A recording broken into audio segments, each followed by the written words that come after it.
kukaribisha rasmi kwa vazi hili la mkoa wa Arusha.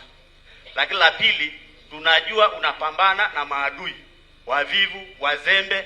Tumekupa mkuki, upambane, chapa kazi ili uhakikishe kwamba nchi yetu inapata heshima.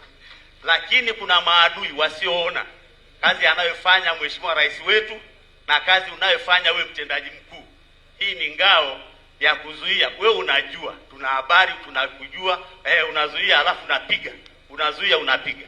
Lakini sasa ili uweze kufanya kazi hiyo, wananchi wa Arusha na chama chetu cha Mapinduzi kimekupa zawadi ya ng'ombe, unywe maziwa ya kutosha.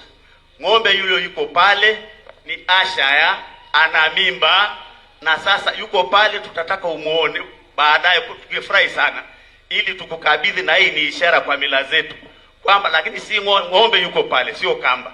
Kwa hiyo utatuelekeza baadaye sisi kwamba tunapeleka ng'ombe huyo wapi. Leo atalala kwa mwenyewe aliyetupa, alafu baadaye utatupa maelekezo tupeleke kule, ili wewe unywe maziwa na mama na kina Joshua na wengine wote wakupe nguvu uweze kutupafanyia kazi unayofanya katika nchi. Tunakuombea kwa Mungu na msalimie rais wetu, ametupa karibu zaidi ya trilioni 4 katika mkoa wetu wa Arusha, na tunaendelea, tunawatakia kila laheri na Mungu akufanikisha katika kila unalofanya.